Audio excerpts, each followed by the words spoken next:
இன்று ஓதப்பட்ட வசனங்களில் ஒன்றிலே மது தடை செய்யப்பட்டதற்கான வசனம் சூரத்துல் மாயிதாவிலே பதிவு செய்யப்பட்டிருக்கிறது. நபிகள் நாயகம் ஸல்லல்லாஹு அலைஹி வஸல்லம் இந்த உலகத்திற்கு செய்த மிகப்பெரிய புரட்சிகளில் ஒன்றே மது இல்லாத ஒரு சமுதாயத்தை உருவாக்கினார். உலகத்தில் இதில் பல தலைவர்கள் தோற்று போனார்கள், பல ஆட்சியாளர்கள் தோற்று போனார்கள். இன்னைக்கு மதுவை இழப்பதற்கு தயாராக இல்லை எந்த அரசும் எந்த தலைவரும். என்ன காரணம்? கோடிக்கணக்கில் அரசாங்கம் நடத்துவதற்கான பொருளாதாரத்தை அதிலிருந்து தான் அவர்கள் பெற்றுக்கொள்கிறார்கள். அதை இழக்க வேண்டுமானால் அபாரமான துணிச்சல் வேண்டும். ஒரு காலத்திலேயும் அதற்கு முன்வர மாட்டார்கள். சும்மா பெயருக்காக அப்படி சொல்லிக் கொள்வார்கள். மது ஒழிப்பு போன்ற வார்த்தைகளை பெயரளவிலே சொல்லிக் கொள்வார்கள். அதற்கான விழிப்புணர்வு நடத்துகிறோம், அதை நடத்துகிறோம். அது மாத்திரம் தீர்வல்ல. உலகத்தில் மது எப்படி ஒழிக்கப்பட வேண்டும் என்பதை, அது ஒழிக்கப்பட வேண்டிய ஒன்றுதான் என்பதை, போதை இல்லாத ஒரு சமுதாயத்தை உருவாக்குவதற்காக உலகத்தில் எந்த ஆட்சியாளர் முன்னெடுத்தாலும் அவர் முன்மாதிரியாக எடுக்க வேண்டியது முஹம்மது ரசூலுல்லாஹி ஸல்லல்லாஹு அலைஹி வஸல்லத்தினுடைய ஆட்சியாளர். 10 வருஷம் மதீனாவினுடைய ஆட்சியை கையில் எடுத்த ஸல்லல்லாஹு அலைஹி வஸல்லம் வட்டி இல்லாத பொருளாதாரத்தை உருவாக்கினார்கள். மது இல்லாத ஆரோக்கியமான சமுதாயத்தை உருவாக்கினார்கள். இப்படி ஸல்லல்லாஹு அலைஹி வஸல்லம் செய்த புரட்சியினுடைய பட்டியல் நீண்டு கொண்டே செல்கிறது. உலகத்தில் யாரும் சாதிக்க முடியாத அற்புதமான சாதனைகளில் மிக முக்கியமான ஒன்று மது ஒழிப்பு. எப்படி சாத்தியப்படுத்தினார்கள்? அரபுகளை விட குடிகாரர்கள் உலகத்தில் கிடையாது.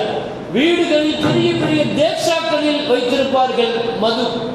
அவ்வளவு தூரம் காலை மாலை என்று காலமெல்லாம் மதுவிலே கடந்தவர்களை எப்படி மீட்டெடுத்தார்கள்? அன்றிலிருந்து இன்றைக்கு வரைக்கும் அந்த அரபுலகத்தை மது இல்லாத, வட்டி இல்லாத ஒரு பொருளாதாரம், மது இல்லாத ஒரு சமுதாயம் இன்றைக்கு வரைக்கும் இத்தனை நூற்றாண்டுகளை கடந்தும் இன்றைக்கும் ரசூல் ஸல்லல்லாஹு அலைஹி வஸல்லம் உருவாக்கின அந்த சமுதாயத்தை கண்ணுக்கு முன்னால் பார்க்கிறோம். கண்ணியமிக்க மேலான பெருமக்களே, திருக்குர்ஆன்ல அல்லாஹ் தஆலா மதுவை தடை செஞ்ச ஆயத்துக்கு முன்னால உடனே தடை செய்யப்படல. மது என்பது தடை செய்யப்படுவதற்கு முன்னால ஸல்லல்லாஹு அலைஹி வஸல்லம் எடுத்த நடவடிக்கைகள் ரொம்ப அபாரமானது, அற்புதமானது. பொதுவாக மது அரபுல ஹம்ருன்னு சொல்லுவாங்க. ஹம்ரு அப்படிங்கிற வார்த்தை தான் அரபியில மதுவுக்கு பயன்படுத்துவாங்க. ஹம்ருனா என்ன தெரியுமா? மூளையை மறைப்பது அப்படின்னு அர்த்தம். ஹம்ருக்கு அர்த்தம் என்னன்னா மா ஹாமரல் அக்கல், அறிவுக்கு திரை அப்படின்னு அர்த்தம். அரபுக்காரங்க எதுக்கு பேர் வச்சாலும் பொருத்தமான பேர் வைப்பாங்க. அப்ப மதுவுக்கு பேரை என்னன்னு சொன்னா அறிவு அது மறைக்கப்படும். அறியாமை காலத்திலேயே அபூபக்கர் ரலியல்லாஹு, உஸ்மான் ரலியல்லாஹு போன்ற சஹாபாக்கள் மதுவினுடைய பக்கம் கூட போனது கிடையாது. அபூபக்கர் ரலியல்லாஹு கேட்டாங்க, நீங்க ஏன் மதுவை இவ்வளவு தூரம் இஸ்லாத்துக்கு வந்த பின்னால வெறுக்கிறீங்கிறது ரெண்டாவது விஷயம்.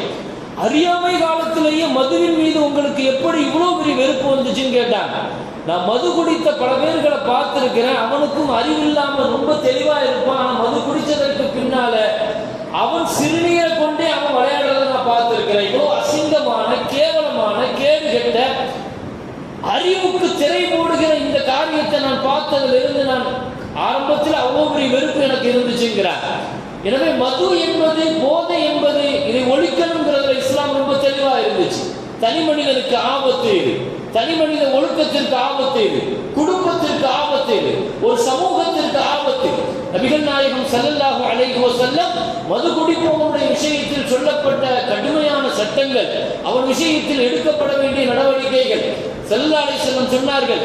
ஒருத்தண்ட நீங்க உங்க வீட்டுல உங்க பிள்ளைகளுக்கு நீங்க சம்பந்தம் பார்க்கறீங்கன்னு சொன்னா எல்லா குணமும் இருக்குது, ஆனா மது பழக்கம் இருக்குதுன்னா தயவு செய்து நீ பொண்ணை கொடுக்காதங்கிறாங்க ஸல்லல்லாஹு அலைஹி வஸல்லம். நீ அவன் சம்பந்தம் வைக்காத, அவன் ரொம்ப ஆபத்தானவங்கிறான். இந்த குணம் ஒருத்தண்ட இருந்துச்சுன்னா தயவு செய்து, இதுதானே காலப்போக்கில் சரியாயிடும், சரிப்படுத்திக்கலாம், நீ சமாதானம் ஆயிடாத, உன் பிள்ளைகளுடைய வாழ்க்கை நாசம் ஆயிடுங்கிறாங்க ஸல்லல்லாஹு அலைஹி வஸல்லம். அவ்வளவு ஆபத்தான, ரொம்ப மோசமான குணம் அது. அல்லாஹ் தஆலா அதை தடை செய்த வார்த்தையில் ஓதப்பட்ட 2 வசனத்தில் அல்லாஹ் சொல்லுவான். எதுக்காக தடை செய்யறங்கிற காரணத்தை அல்லாஹ் சொல்லும் போது என்ன சொல்லுவான் தெரியுமா? இன்னமல் ஹம்ரு வல் மைசிர் வல் அன்சாப் வல் அஸ்லாம், மதுவும் சூதாட்டமும் சிலை வணக்கமும் இதுவெல்லாம். இந்த ஆயத்தில் அல்லாஹ் சஹாபாக்கள் இந்த வசனம் இறங்கின உடனே பயந்தது என்ன தெரியுமா? மதுவை அல்லாஹ் இணை வைப்புடன் சேர்த்து சொல்லிட்டாங்க. இணை வைப்பு எவ்வளவு பெரிய குற்றமோ, கிட்டத்தட்ட மது குடிச்சவன் அந்த நிலைக்கு அவன் ஆளாயிடுவான். ஸல்லல்லாஹு அலைஹி வஸல்லம் ஹதீஸ்ல அப்படி சொன்னாங்க, ஒரு குடிகாரன் அவன் போதையில இருக்கிற பொழுது அவனை விட்டு அவன் ஈமான் தள்ளி நிற்கும்னா, அவன் ஈமான் ஆபத்துல இருக்குங்கிறாங்க, அவனை விட்டு அவன் ஈமான் பிரிஞ்சு இருக்குங்கிறாங்க. அவ்வளவு தூரம் அல்-ஹம்ரு ஜிமாஉல் இஸ்ம், எல்லா பாவத்திற்கான தலையான பாவம்ங்கிறாங்க. அது தாய் பாவம்ங்கிறாங்க, எல்லா பாவத்தையும் கொண்டு வரும். எனவே மது சம்பந்தமான ரசூல் ஸல்லல்லாஹு அலைஹி வஸல்லம் சொல்லப்பட்ட, ரசூலுல்லாஹ்வால் அறிவுறுத்தப்பட்ட வார்த்தைகள். எனவே குர்ஆன்ல அல்லாஹ் தஆலா முதல்ல மதுவை அல்லாஹ் இணை வைப்போடு சேர்த்து சொன்னான், ரிஜிசுன். அடுத்து அல்லாஹ் சொன்னான் நஜீஸ்னு சொன்னான், மின் அமலி ஷைத்தான், அது ஷைத்தானுடைய செயல்னு அல்லாஹ். மதுவுக்கு அல்லாஹ் சொல்ற வார்த்தை பாருங்க, ஃபஜ்தனிபு, கண்டிப்பா நீ அதை விலகித்தான் இருக்கணும். இன்னமா யுரீது ஷைத்தானு அய்யூகிஅ பைனகுமுல் அதாவத வல் பக்தா, இந்த மதுவின் காரணத்தினால் ஷைத்தான் உங்களுக்கு மத்தியில் விரோதத்தை, குரோதத்தை ஏற்படுத்துவதற்கும், பிளவுகளை உண்டாக்குறதுக்கும், பிரிவுகளை உண்டாக்குறதுக்கும், வயசுத்தக்கும் அன் திக்ரில்லாஹ் வ அனிஸ்ஸலா, தொழுகைக்கும் இபாதத்திற்கும் அல்லாஹ்வின் திக்ருக்கும் அது தடையாக இருக்கும் என்று அல்லாஹ் தஆலா. இதை விட கடுமையான வார்த்தை என்ன சொல்லணும்? சொல்லிட்டு அல்லாஹ் ஃபஹல் அன்தும் முன்தஹூன், நீங்க விலகிக் கொள்வீர்கள் தானே, அந்த பாவத்திலிருந்து விலகுவீர்கள் தானே என்று அல்லாஹ் கேட்கிறார். நபிகள் நாயகம் ஸல்லல்லாஹு அலைஹி வஸல்லம் மது ஒழிப்பிற்கு முன்னால் எடுத்த நடவடிக்கைகள் அற்புதமான நடவடிக்கை.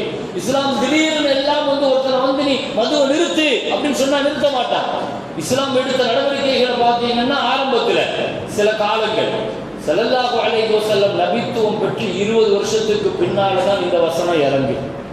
20 வருஷமாக மதுவுக்கு எதிரான போராட்டம், ஸல்லல்லாஹு அலைஹி வஸல்லம் நடத்திய மதுவுக்கு எதிரான போராட்டம். முதல் கட்டமாக மதுவுடைய தீங்குகளை சொன்னார்கள், மதுவினால் ஏற்படுகிற விளைவுகளை சொன்னார்கள். இதுதான் முதல்ல அவேர்னஸ், விழிப்புணர்வு, ஆரம்ப கால நடவடிக்கை. நான் ரொம்ப ஷார்ட்டா சொல்றேன், ஏன்னா நீட்டி சொல்வதற்கு சூழல் இல்லை. ஸல்லல்லாஹு அலைஹி வஸல்லம் இப்படித்தான் ஆரம்பிச்சாங்க. முதல்ல மதுவுடைய தீங்குகளை கூட சொல்லிட்டு இருந்தாங்க ஸல்லல்லாஹு அலைஹி வஸல்லம்.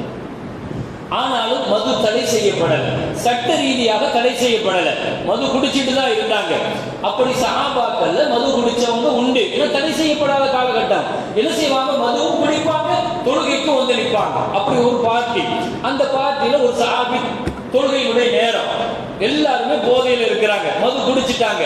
நான் சொல்றது இந்த ஆயத்து இறக்கப்படுறதுக்கு முன்னால, இந்த ஆயத்து தான் மதுவை மொத்தமா தடை செஞ்சிச்சு. அது வரைக்கும் மது முழுசா தடை செய்யப்படல. நான் சொல்றேன் பாருங்க, 23 வருஷம் ஸல்லல்லாஹு அலைஹி வஸல்லத்தினுடைய வாழ்க்கையில 20 வருஷம் மது தடை செய்யப்படல. வஃபாத்துக்கு 3 வருஷத்துக்கு முன்னால்தான் தடை. அது வரைக்கும் எப்படி அதை தடை செய்யறதுக்கான ரசூல் எடுத்த நடவடிக்கைகள் தான் ரொம்ப முக்கியம். வெறுமனே விழிப்புணர்வு மட்டும் நாங்க நடத்துறோம், இத்தனை முகாம்களை நடத்துறோம், அதை நடத்துறோம் அரசாங்க சார்பா, இது மட்டுமே தீர்வு கிடையாது. இதுதான் ஆரம்பம். அடுத்தடுத்த கட்டம் அதிகாரம் வரும் பொழுது அதை பொருளாதாரத்தை தூக்கி எறிஞ்சிட்டு மதுவை, கண்டிப்பாக மதுவின் மூலமாக கிடைக்கிற ஒரே பயன் பொருளாதாரம் மட்டும்தான். குர்ஆன் தெளிவாக சொல்லுது. மது குறித்து கேட்கிற பொழுது அது சம்பந்தம், அதனுடைய ஒரே பயன் பணம் மட்டும்தான். ஆனால் 1 கோடி ரூபாய் மதுவினால நீ எடுக்கிறன்னு சொன்னா அதனால ஏற்படுகிற நோய்களுக்கும் நோயாளிகளுக்கும் அதுக்காக செலவு செய்யறது 3 கோடி 5 கோடியை தாண்டி போகுது. எனவே நபிகள் நாயகம் ஸல்லல்லாஹு அலைஹி வஸல்லம் விழிப்புணர்வு முதல்ல உண்டாக்குனாங்க. அப்படி ஒரு காலகட்டத்தில் ஒருத்தர் போய் மகரிப் தொழ வைக்கிறாரு, குல்யாயுல் காஃபிரூன் சூரா ஓதுறாரு. அந்த சஹாபி எப்படி ஓதுனாரு? குல்யாயுல் காஃபிரூன் லா அஅ்புது மா தஅ்புதூன் ஓதுறதுக்கு பதிலா போதையில அஅ்புது மா தஅ்புதூன் அப்படின்னு ஓதுறாரு. நீங்க வணங்குற சிலைகளை நானும் வணங்குறேன் அப்படிங்கிற அர்த்தம். கிட்டத்தட்ட ஷிர்க். அல்லாஹ் சொல்றான் பாருங்க, மது குடிச்சு போதையில அது ஷிர்க்குக்கு நிகரா அல்லாஹ் சொல்றான். கிட்டத்தட்ட மது குடிக்கிறவன் வாயில இருந்து ஷிர்கான வார்த்தை வரும், குஃப்ரான வார்த்தை வரும். அதனால போதையில இருக்கிறாங்கிறதுனால, போதையில சொல்லிட்டேங்கிறதுனால அல்லாஹ் அதை ஏற்றுக்காம இருக்க மாட்டான். போதையில சொல்லப்பட்டுட்டு அது ஷிர்க் தான். அது போதையில ஷிர்கான வார்த்தையை சொல்லிட்டேன்னு வைங்க, அது இணை வைப்பு தான், அதுல மாற்றம் கிடையாது. அதே மாதிரி ஸல்லல்லாஹு அலைஹி வஸல்லம் சொன்னாங்க, போதையில தலாக்கு விட்டாலும் அது தலாக்கு தான். சில விஷயங்கள் இருக்குது, அது போதையில சொல்லிட்டேன், நான் கேலியாக்க சொல்லிட்டேன், தலாக்க மீட்டிக்க முடியாது. நீ போதையில இன்னைக்கு குடும்ப விவகாரங்கள்ல இருந்து பல விஷயங்கள், தலாக்கு போன்ற பல்வேறு விஷயங்கள், கொலைகளில் இருந்து எல்லா குற்றங்களும் நடப்பதற்கான தலையான பாவமாக மது இருக்கிறது. இதை யாரும் மறுக்க முடியாது. எனவே அப்படி லா அஅ்புது மா தஅ்புதூன் ஓதுறதுக்கு பதிலா அஅ்புது மா தஅ்புதூன் அப்படின்னு ஓதிட்டார். நீங்க வணங்குறத நான் வணங்குறேன், சிலைகளை வணங்குறேன்னு குர்ஆன்ல ஓதிட்டார். தொழுகையில என்னாகும்? தொழுகை ஃபசாதாயிடும், வார்த்தை குஃப்ரான வார்த்தை, தௌபா செய்யணும், மறுபடியும் கலிமா சொல்லணும். இப்படி ஒரு கட்டம் நடந்த உடனே அல்லாஹ் உடனே குர்ஆன்ல ஆயத்தை இறக்கணும். அடுத்த கட்டத்தை பாருங்க, யா அய்யுஹல்லதீன ஆமனூ, முஃமின்களே, லா தக்ரபுஸ் ஸலாத்த வ அன்தும் சுகாரா, இனி நீங்க போதையில் இருக்கும்போது தொழுகைக்கு வரக்கூடாது. தொழுகையை மட்டும்தான் அல்லாஹ் தடை பண்றான். அப்போ கூட அல்லாஹ் என்ன செய்யறாங்க, மதுவை நிறுத்துன்னு சொல்லல. ஏன்னா ஒரு அதுல ஊறி போய் இருக்கிறாங்க அவங்க, அதுல இருந்து மீட்டெடுத்து கொண்டு வரதுக்கு கொஞ்சம் அல்லாஹ் காலை எடுக்கிறான். அடுத்து அல்லாஹ் என்ன சொல்றான், தக்ரபுஸ் ஸலாத், நீ தொழுகைக்கு வரக்கூடாது, போதையில் இருந்தா தொழுகைக்கு வரக்கூடாது. சஹாபிகளுக்கு இந்த வசனம் இறங்கின உடனே ரொம்ப கஷ்டமா போச்சு. என்ன ஆயிடுச்சு அப்படின்னு சொன்னா, குடிக்கிற டைம் குறைஞ்சு போச்சு. என்ன செய்வாங்க, 2 நேரம் மட்டும் குடிப்பாங்க. என்ன ஃபஜ்ருக்கு பின்னால் குடிப்பாங்க. என்ன அது வரைக்கும் லுகருக்குள்ள போதை தெளிஞ்சு போகும். அடுத்து என்ன செய்வாங்க, ராத்திரி இஷாவுக்கு பின்னால் குடிப்பாங்க. ஃபஜ்ருக்குள்ள போதை தெளிஞ்சு போகும். இதனால என்ன ஆகும், பகல் நேரங்கள் பூராவுமே குடியிலிருந்து பாதுகாக்கப்பட்டுச்சு. லுகருக்கு பின்னால் குடிக்க மாட்டாங்க. இதை நம்ம சைக்காலஜிக்கலா மனோதத்துவ ரீதியா நம்ம பார்க்கணும். அவங்களுடைய மனோநிலையை ஒத்தி குர்ஆன் எப்படி வந்துச்சுங்கிற சட்டங்களை கவனிக்கணும். எனவே லுகருக்கு பின்னால நிப்பாட்டப்பட்டுச்சு, அசருக்கு பின்னால, மக்ரிபுக்கு பின்னால. பொதுவாக பகல் நேரங்களில் குடிக்கிற பழக்கம் இல்லை. ஏன்னா வேலைக்கு போகணும், வேலைக்கு போறதுனால குடிக்க மாட்டாங்க. அதனால என்ன செய்ய, பகல் நேரங்கள் பூராவுமே குடியிலிருந்து தடை செய்யப்பட்டுச்சு. இப்ப அல்லாஹ் இப்படி சில காலங்கள் அல்லாஹ் போக விட்டான். இப்படியே போயிட்டு இருந்துச்சு. இப்படி போயிட்டு இருக்கும்போது ஒரு நாள் அடுத்து ஒரு பார்ட்டி நடக்குதுன்னு வைங்களேன். அப்படி நடந்துகிட்டு இருக்கும்போது ஒரு ஆள் திடீர்னு முஹாஜிர் தான் சிறந்தவர், முஹாஜிர் தான் அப்படி அப்படின்னு சொல்ல, இன்னொருத்தர் அன்சாரி தான் இப்படி, மதீனாவாசி தான், நாங்க தான் தீனுக்கு அதை செஞ்சோம் இதை செஞ்சோம் சொன்ன உடனே செய்தா கரெக்டா வேலையை பார்த்துட்டான். 2 பேர்களுக்கும் அடித்தடி வந்து சண்டை வந்து, இவர் அவர் மண்டையை உடைக்க, அவர் மண்டையை உடைக்க, நாங்க தான் சிறந்தவங்க நீங்க தான் சிறந்தவங்க. அல்லாஹ் அக்பர். 20 வருஷம் இஸ்லாம் பட்ட கஷ்டமெல்லாம் வேஸ்டா போகிற அளவுக்கு கடுமையாக சஹாபிகளுக்குள்ள போதையில அடிச்சுக்கிட்டாங்க. இப்பதான் அல்லாஹ் இந்த ஆயத்தை இறக்குனா, இனி நீங்க ஒரு வாடைக்கு கூட என்ன செய்யக்கூடாது. மது தடை செய்யப்பட்ட இந்த வசனம் இறக்கப்பட்ட உடனே சஹாபிகளை பாருங்க, அல்லாஹ் அக்பர், கையில பாட்டில வச்சிருக்கிறவங்க அப்படியே கீழே விழுந்துச்சு, வாயில கொண்டு போனவங்க வாமிட் பண்ணாங்க. தேக்ஷாவா அன்னைக்கு மதீனா முழுக்க மது ஆறு ஓடுச்சுங்கிறாங்க. அனஸ் ரலியல்லாஹு சொல்றாங்க, நான் மதுக்கடையில தான் வேலை பார்த்தேங்கிறாங்க. அனஸ் ரலியல்லாஹு, நான் மதுக்கடையில வேலை பார்த்தேன். அபூ தல்ஹா ரலியல்லாஹுடைய பெரிய கடை வச்சிருந்தார், மதுக்கடை. டாஸ்மாக், நம்ம பாசையில சொல்லணும்னா டாஸ்மாக் வச்சுக்காரு வைங்க. அப்படி வச்சிருந்த சஹாபாக்கள் அந்த மாதிரி உஹது போர்க்களத்துலங்க ஹஸரத் அலி ரலியல்லாஹு போர் செஞ்சாங்க. ஆனா பாட்டில் அப்படியே இடுப்புல இருக்கு, மது குடிச்சிட்டே தான் போர் செஞ்சாங்க. தடை செய்யப்படாத காலகட்டம். இப்படி இருந்தவர்களை தான் ஹிஜ்ரி 8க்கு பின்னால இந்த வசனம் இறங்கினதுக்கு பின்னால டோட்டலா தடை செய்யப்பட்டுச்சு. நபிகள் நாயகம் ஸல்லல்லாஹு அலைஹி வஸல்லம் அதுக்கு பின்னால எடுத்த நடவடிக்கைகள் ரொம்ப முக்கியம். மது தடை செய்யப்பட்டாலும் சஹாபிகளுக்கு அந்த நோக்கு அதை பக்கம் திரும்பிடக்கூடாதுங்கிறதுனால எந்தெந்த பாத்திரங்கள்ல எல்லாம் மது ஊற்றி வைக்கிற பழக்கம் இருந்துச்சோ அரபுகள்கிட்ட, அந்த பாத்திரங்களை கூட பயன்படுத்தக்கூடாதுன்ட்டாங்க, ஹராமுன்ட்டாங்க. அந்தந்த பாத்திரங்களை கூட நீங்க என்ன செய்யக்கூடாது, பயன்படுத்துறதா. ஏன்னா அதை பார்த்தா அந்த ஞாபகத்துக்கு வரும். பின்னால அந்த ஞாபகம் கூட வரக்கூடாதுங்கிறதுக்காக ஸல்லல்லாஹு அலைஹி வஸல்லம் சைக்காலஜிக்கலா சஹாபிகளுக்கு ட்ரீட்மெண்ட் கொடுத்தது ரொம்ப அற்புதமான. அப்படியே அதுல இருந்து கொண்டு வந்து அல்லாஹு அக்பர், மதுவினுடைய வாடை இல்லாத ஒரு சமூகத்தை இந்த உலகத்தில் புரட்சியாளர்களாக பெற்றுத்தந்த மிகச்சிறந்த மாமனிதர் முஹம்மது ரசூலுல்லாஹி ஸல்லல்லாஹு அலைஹி வஸல்லம்.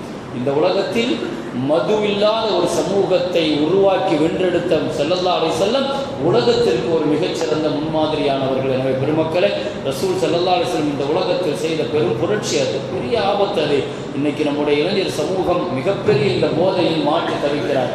திட்டமிட்டு கஞ்சாவிற்கும் போதைக்கும் அடிமையாகிற ஒரு இளைஞர் சமூகம் இன்னைக்கு நாம் ரொம்ப ஆபத்தான கட்டத்தில் இருக்கிறோம். எனவே மிக கவனமாக அப்படிப்பட்ட இளைஞர்களை அதிலிருந்து வெளியெடுப்பது, இஸ்லாம் சொல்லித் தருகிற வழிமுறைகளை பின்பற்றி அதிலிருந்து அவர்களை வெளியே கொண்டு வந்து அந்த இளைஞர் சமூகத்தை பாதுகாக்க வேண்டிய கடமையும் கடப்பாடும் பொறுப்பும் நம் அனைவர்களுக்கும் இருக்கிறது. எல்லாம் வல்ல ரப்புல் ஆலமீன் அல்லாஹு தஆலா நம்முடைய இளைஞர் சமூகத்தை போதை இல்லாத சமூகமாக அல்லாஹ் உருவாக்கி தருவானாக. அப்படிப்பட்ட தொடர்பை விட்டும் அல்லாஹ் பாதுகாப்பானாக. அப்படி அதுக்கு அடிமைப்பட்டிருந்தால் அல்லாஹு தஆலா அவர்களை அதிலிருந்து வேகமாக வெளியே கொண்டு வருவானாக. போதையிலிருந்து அல்லாஹ் இந்த சமூகத்தை பாதுகாப்பானாக. ஆகிரு தஅவானா அல்ஹம்துலில்லாஹி ரப்பில் ஆலமீன். அல்லாஹும்ம தகப்பல் மின்னா ஸலாத்தனா வ ஸியாமனா வ கியாமனா வ ருகூஅனா வ சுஜூதனா وتضرعنا وتخشعنا، وتمم تقصير أعمالنا وتجاوز عنا سيئاتنا وتوفنا مع الأبرار. صلى الله وسلم على سيدنا محمد وآله وصحبه أجمعين، والحمد لله رب العالمين. صلى الله على محمد صلى الله عليه وسلم.